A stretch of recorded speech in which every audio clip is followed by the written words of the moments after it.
everybody. Welcome to the Stock Car Spectacle. I'm Ian Jortson. I'm Mike Gamble. I'm Nick Kinzel. And we have a special guest today, Dalton. Why don't you introduce yourself, bud? Hey, what's going on, viewers of the Stock Car Spectacle? This is Dalton Good here, Kyle Busch's #1 fan and Joey Logano's #1 hater. How y'all doing today? And tell us how you got... intro ever. Oh, yeah. Tell us how you got into NASCAR, bud. Well, it all started when I was about 4 years old. So I began as a Terry Labonte fan because I was obsessed with this Kellogg's Frosted Flakes car. I just love the Tony the Tiger paint scheme. There you go. That's basically what got me hooked. My dad was already a fan. I started watching races with him when I was about 4 years old. I started off with Terry Labonte, and then once he retired, I just thought, well, I guess I might as well just pull for the next guy who drives the 5 car. It ended up being Kyle Busch, so now here I am. Kyle Busch's #1 fan now. And if anybody wants to dispute that Dalton is Kyle Busch's #1 fan, #1, just go look at his social medias. It's pretty convincing pretty quickly. Yep. And he's also Kyle Busch's twin brother, so. Honestly. You get those sunglasses on, you look just like him. Yeah, when I went to Kentucky last season, I had a lot of fans come up to me and ask me for my autograph. Not even lying. You should have just done it. You should have did it. Yeah. I'm willing to do it, man. Like, I remember one guy asked me, hey, since you look like Kyle Busch, you might get a picture with you and just tell everybody that we really met Kyle Busch. I'm like, all right, go for it. And I don't care. That's cool. That's awesome. All right, guys, so let's get into our diecast of the week. Dalton, let's start off with you. What'd you bring for us? All right, well, I decided to bring this bad boy out. This is Kyle's, I think it's 2012. Oh, yeah, it has KBM on it. So, yeah, 2012 Monster Energy number 54 diecast. My dad actually won this. My dad actually works at the hospital down in Johnson City, and he won this by some kind of hat pick or something like that. I can't remember exactly, but he won this. He gave this to me, and I finally got a sign for him. He really wants it back, but no, Dad, you ain't having it. But the reason why I wanted to bring this out, I love the monster car. This is one of my favorite Kyle Busch paint schemes of all time. Yeah. The best car. I want that diecast so bad, but you just don't see it for sale anymore unless you want to pay like $250 for it. I'm not a Kyle Busch fan by any means, but that is one Kyle Busch car that I would love to have because the 54 monster car is fire. Dang. Well, if you want to go to eBay, someone's selling it for $30 or less. Yeah, go, Nick. Jump on it. Oh, come on, Nick. I'll do it on the show. I think your debit card would burst in flames if you got a Kyle Busch diecast. Yeah. Well, I mean, come on. If you sucked your money dry on Black Friday last year, like Mike's telling me about, then you could do this. I could, but I didn't get any Kyle Busch cars last year because I don't want to do that to myself. I might have to. There's two Kyle Busch cars that I want. I want that purple one, and I want that 54 monster one. There's only one Kyle Busch diecast I want, and that's the Chicagoland 2018 win with the slide job. I have the 164 scale diecast of that one, but not the 124 scale. Oh, yeah. I have the 164 too. Yeah. I've been meaning. I want to get the 124, but again, it's just like it's Kyle Busch. I don't know if I can do that to myself, but that was such a great race. Oh yeah, dude, definitely, no doubt. One of the best races I've ever watched. Oh yeah. All right, Mike. So what you got? All right. So we're filming the morning after the Martinsville Night Race last night. As we all know, my boy Bubba Wallace had one hell of a day. P5 stage 1, P6 stage 2, and if it wasn't for a lapper rookie by the name of Cole Custer, we would have had a top 10 finish as well. I'm rocking the gear. I'm rocking the click and close pit crew shirt. Might as well bring on the second place Daytona 500 car. One of my favorite raced versions ever. The damage on this car is absolutely incredible. Ian, I know you got this one too. And this one, yeah, can't not have that one if you're a 43 fan. That's one of the coolest ones around. So, yeah, really cool with, everything Bubba had going on, rocking the Black Lives Matters car and everything going on. And then he goes out there and absolutely shows out at one of his best tracks. So, had to show him some love today. Oh, hell yeah. I wanted him to win so bad. Oh, yeah. Dude, he was looking bad fast, man. I thought he was going to get like a top 5 or something, but, it was just a long green flag run. But we'll get into that later. Nick, what diecast you got, bud? Well, for the Martinsville show we did earlier this week, I brought out a Dale Earnhardt Jr. car, and I brought out another Dale Earnhardt Jr. car. So I got one of his old Bush Nutter Butter yummy. car with the new wafers. Oh yeah, this is a good looking race car. This is another one. I was cleaning out my room the other day, and I just found like 3 diecast boxes and then I found this one in there. So I was just like, I know they're my dad's, but he's probably not going to get them back because I've already put them out on display for my diecast collection. So, yeah, Dale's running this weekend. So, what better way than he's running in the Xfinity Series? So, bring out a Busch car. And he's running a yellow car too. Yes, he is. Perfect. All right, Ian, what you got? So for my diecast of the week, since we're going to Homestead Miami Speedway, I had to bust out Cole Custer's first ever Xfinity Series win. He led 182 out of 200 laps for the race for his first ever Xfinity Series win, and William Byron won the championship that year. So just a sweet looking car. I don't know if you guys could tell, but the font for the 00 is a lot different than his later years. It's a lot more round. It was kind of more square 2018 and on. So pretty cool car. Got some damage on there, so looks good. All right, nice. Yeah. All right, Dalton. I looked it up on eBay. Yeah, they're not going for $30, bud. I got really? 150, 200, 175. Yeah, those cars ain't gonna be cheap. Oh dear God. Okay. No, I don't blame you. And for an honorable mention for a diecast of the week, I got to go with the 164 Dale Jr.'s car he ran at Darlington last year, since he is going to be running at Miami this weekend. Oh, I see you rocking the gear too. Yep. Got this at Chicagoland, and I got my Plan B Sales Noah Gregson hat. So all Junior Motorsports stuff for this weekend, bud. Oh, sounds good, man. Hell yeah. All right, guys, so let's get into the Martinsville race. So to start off, we had Ryan Blaney winning the pole from a random draw, but that didn't work out for him. He dropped like a rock. Everybody did. Everybody did, yes. Yeah, they really needed to get some practice in, like at least 30 minutes of practice for them to get used to these new tires, because a lot of, like, you saw, what were we, 60 laps in, we only had 16 guys on the lead lap. Crazy. Yeah, that was absolutely the bonkers numbers. Yeah, that was the craziest 60 laps I've ever seen. Yeah, that's for sure. And then, guys, lap 5, bad luck for Austin Dillon. He brings out the caution with a flat tire, brings some debris out on the track. So, terrible luck for him to start off the race. Well, when they took that tire off, even worse luck happened for him. Because that's when the heat and the fumes started getting into his car. So, he's a trooper for that for sure. For going on 400 laps with that crap. Yeah. And we get Joey Logano. He goes on to win stage 1. I know Dalton's happy about that. Gross. Ryan Blaney giving them that middle finger. He dropped his king crown. Yeah. That was thank great. you, thank you, Ryan. But it's not as good as when Kyle flipped off Joey in the Daytona 500 while driving 200 miles an hour. Never fails to watch Joey Logano race his teammate like a complete asshat once again. Hey, watch your language, man. Damn, you're picking his rear tires up off the ground on like lap 16. It's like, okay, bud, pump the brakes here. Well, Joey's real when his teammates hate him. Hey, watch your language, man. Exactly. Yeah. Yep. All right, and Jimmy Johnson, he goes on to win stage 2. He was looking fast in this race. And then, guys, we were just talking about it, tough battles between all the Penske drivers. Joey Logano just acting like a tough guy with Brad Keselowski and Ryan Blaney. And I'm kind of disappointed in Brad Keselowski. He was sitting behind him for like 30 laps, and he would not give him the bumper. Like, come on. That just goes to show Brad's a clean driver around his teammate, but if that was Joey Logano behind Brad Keselowski, Joey would have shown him the bumper within 5 laps, because that's just how Joey races. Oh, yeah. Absolutely. And I think also, too, both of those guys have the luxury of being that patient because they both have wins already. So, obviously, you want to try to win the race, but you don't have to push the issue as much there because you're already locked in and, you can kind of be a little more conservative. I think if that's like a Ryan Blaney or somebody else who maybe doesn't have the win, especially after the way he was raced earlier, time to boot, scoot, and boogie on you, buddy.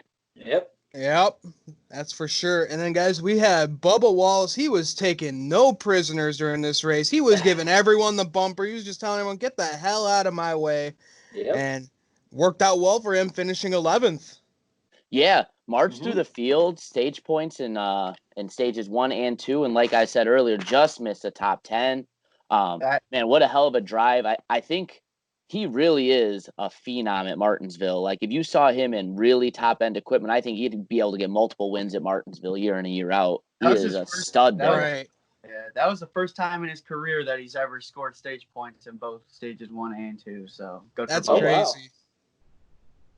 wow. Yep. All right, and then Martin Truex Jr., he goes on to get his first win of the season, his second win at Martinsville ever. Ryan Blaney finishes second. Bubba Wallace finishes 11th. And, guys, I think Ryan Blaney, I think he could have caught him if we had a caution, but we just had long green flag racing throughout the whole race. But, hey, no crashes. That doesn't mean that it was a bad race. We had passes throughout the entire race. It was exciting. Yeah, Yeah. I think we saw once again exactly how awesome this short track package is. The tire wear was incredible, especially after the competition caution, everybody kind of got to dial their stuff in and react to what the car had. I thought the racing from beginning to end was absolutely incredible. I mean, it's everything you could ask for in a short track race. So when I go back and I see on Twitter all these people saying this race was such a disappointment, yada yada yada, like I had to call some of them out and be like, what more could you ask for? Sure, there weren't crashes, there wasn't a late race caution, something like that. But there were great battles all over the racetrack. The short, like look at Martinsville last year. Martin Truex Jr. led 464 laps last year. You couldn't even get to his back bumper if you were trying to go make a pass from the lead. But these cars in this package, you were able to do that. We saw tons of passes. It was just overall a phenomenal race. And shout out to my boy, Matt Benedetto, coming home P7. Did not see that one coming at the start. And, yep, Martin Truex Jr., just going to do Martin Truex Jr. type things. Unfortunately, not happy he won the race, but that's another Stock Car Spectacle race prediction pick. But for first career win for James Small, though, so that's big for him. Yeah. But, Nick, we didn't have a late race caution, a photo finish where somebody moved the leader for the win. How could it be a good race? I don't get it. Yeah, honestly, dude, it sucks. Yeah, I don't know. I'm getting sick of people, bitching about all this, Hey, watch your language, man. We're having good racing, and people want crashes. Like, that's not NASCAR. Come on, people. Well, I just think, with maybe the exception of the 600, which I actually enjoyed more than most fans, but I understand how people didn't. But with the exception of that race, I thought the racing this year has been absolutely incredible at a lot of racetracks. It's your same people that I see on Twitter that are just complain. And it's just driving me crazy. So I just had to unleash the beast last night. That's when you got to go mute. Yeah, I've been there, done that. Yeah. Hold on. Before we move on though, I want to touch on something. Dalton, you were a little unhappy with Mr. Corey LaJoie yesterday. You wanna elaborate on that for the Stock Car Spectacle audience? Corey, what were you doing? Okay. This doesn't make sense. Okay, look, you want to go for stage points. I totally get that, but you had no chance, dude. What? Oh my God. Why would you stay out with 10 laps to go on old friggin' tires and think you're going to get stage points? Doesn't make sense to me. And I'm just going to say, Corey, the only reason why Corey wanted to stay out is because he wanted to trap Denny Hamlin lap down because he's still triggered over heart rate. I don't know why they're mad at that, but it is what it is. He trapped Kyle lap down. Whatever. Well, it wasn't just because of their whole beef. They've had beef for like 2 or 3 months now. Yeah. These guys are always jabbing at each other. I loved it. But I will give Corey LaJoie this. Denny Hamlin says a lot of stupid things and gets mad over lots of stupid stuff. So I have to give Corey that. Yeah. I thought it was awesome. And I think the rivalry comes a lot more from Corey was making a post the other day trying to, plug a sponsor, and then Big Bad Denny coming in to, kick the little guy once again. Oh, this and that. And it's like the nth time he's taking a shot at Corey for something stupid. So, yeah, I understand him wanting to stay out there. Kyle was a little bit of an innocent bystander, I guess, for him trying to trap Denny. But at the same time, you know what, man? You're responsible for your own race, I think. Corey's trying to stay out. Maybe he does or doesn't get stage points, but, either way, he's trying to, give himself a chance to finish that stage and get half-ass decent track position, which we all know Martinsville's about. So I totally understand the move, and I totally thought it was awesome to do it to trap Denny after running his mouth all week. Yeah. Well, if it was 2 laps to go or 1 to 2 laps to go during the stage in, I really wouldn't be as mad. But 10 to go on old tires, you really didn't stand a chance, to be honest with you. I mean, it worked out for Bubba because Bubba stayed out as well, and Bubba got stage points. No, Bubba took 2 tires. Bubba took 2. That's right. Yeah. So. Yep. No, I thought that was awesome. I thought it was hilarious. Oh, and, I just love Corey good on you, radio Corey. when he said, "Oh, I feel so bad that the 11 got trapped." Yeah. That's why he did it. That's why he did it. Yeah. He didn't care about stage points. That's what y'all don't understand. I don't care. This is going to brew up a great rivalry, and I'm ready for it. Well, okay then. That's what we need, NASCAR. We need way more rivalries, man. I feel like, we get a little, head-to-head for, maybe 1-2 races, and then that's it. That's all we hear about. We haven't heard, Chase Elliott, Kyle Busch. I want them beating the crap out of each other every goddamn race. Well, I hate NASCAR fights, to be honest with you. Oh, but Really? is it what? Because Kyle got taken out by Joey's pit crew? No. Oh! That's it. I'm leaving. I'm just kidding. Okay, well, the reason why I hate NASCAR fights so much is that they don't let them fight ever. Pickers always have to get in the middle of it. They don't let the driver settle it out. Like you can barely get a punch. All they do is push and shove. It's not as good as baseball fights, hockey fights. Kyle got a few good licks to the face. I got dumped. I hate you guys. It's all love on the stock car spectacle.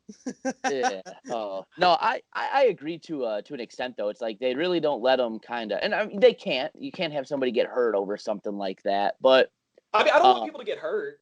It's weird the way that they kind of police certain things the way they do. Like, do you guys remember the Joey and Denny incident from last year? It's like, you had pit crew members coming in and pushing people and.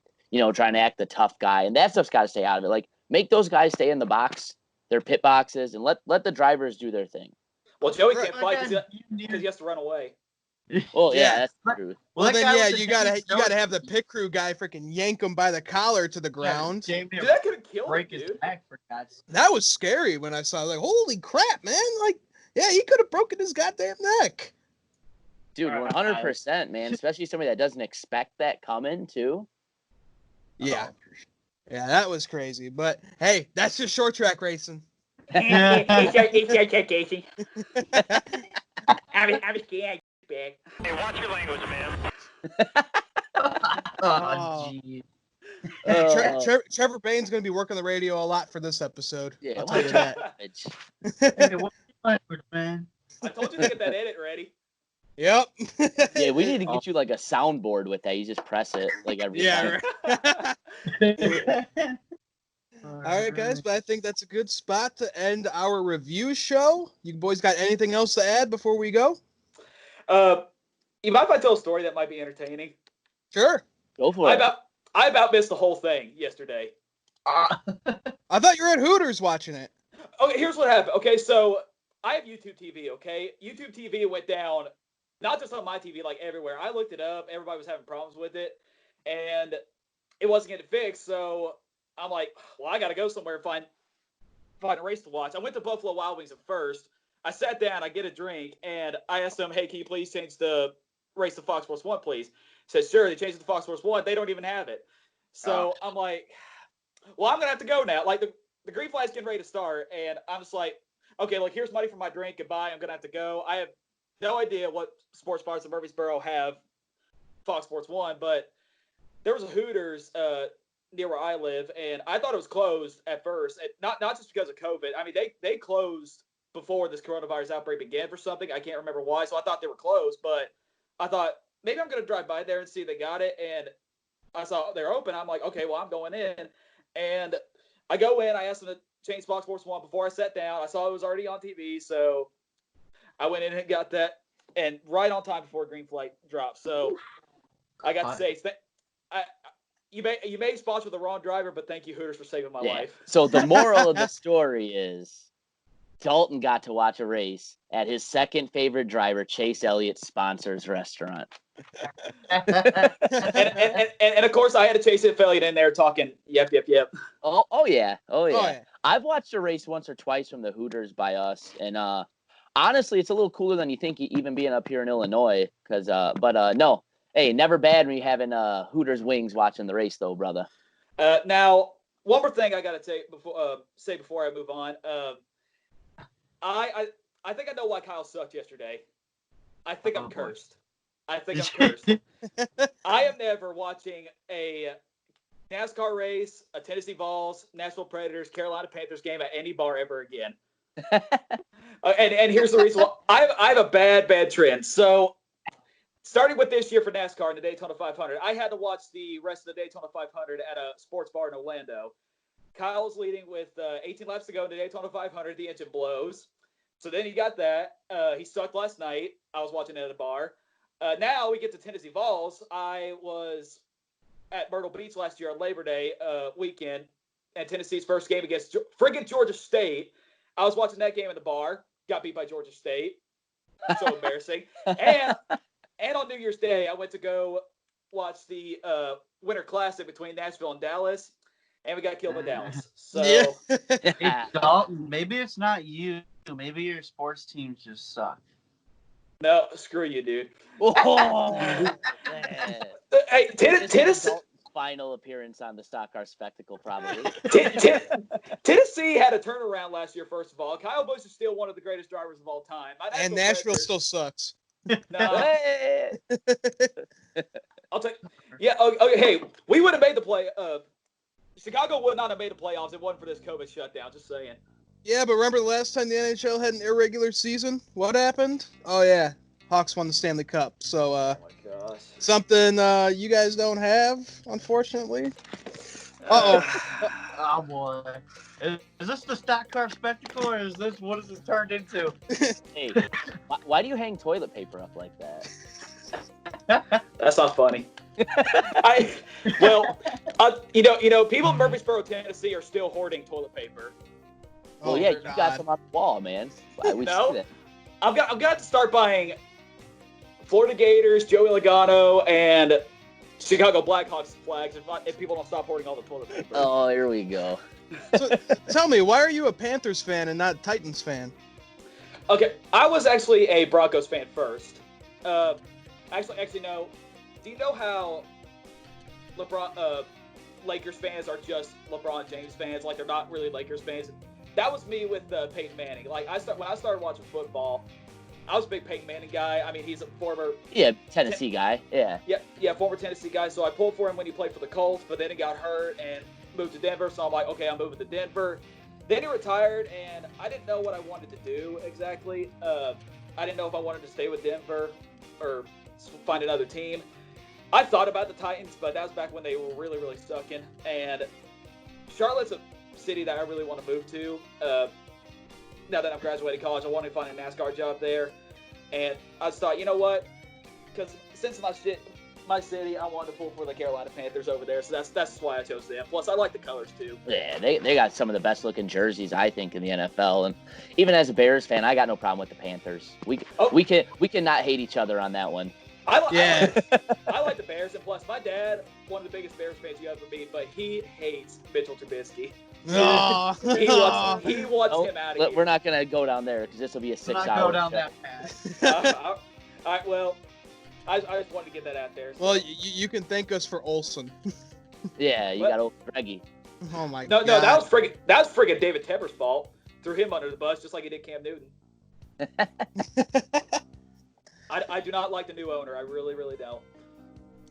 Yeah, well, you're going to have to get used to it because the Bears, we've had terrible owners for many, many years. Yeah. Oh, well, let's go Teddy Bridgewater.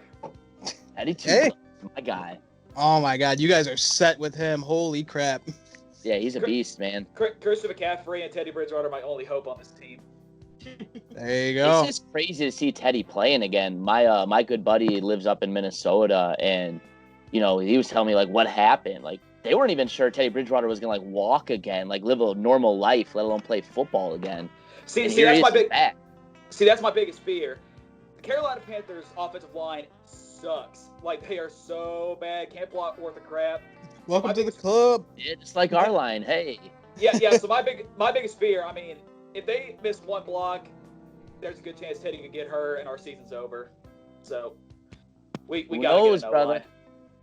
Yep. All right, guys. I think that's a good place to end our show. We kind of got a little off topic with other sports, but hey, it's good talking with you, Dalton. Thanks for being right. on the show. Guys, for the Stock Car Spectacle, I'm Ian Jortson. I'm Mike Gamble. I'm Nick Hinsel. And I'm Dalton Ratty Bush. There you go. Guys, make sure to watch our shows upcoming this week. We're going to be previewing Homestead. We're going to be going into Kinzel's classroom. So, guys, thanks for watching. We'll see you next time.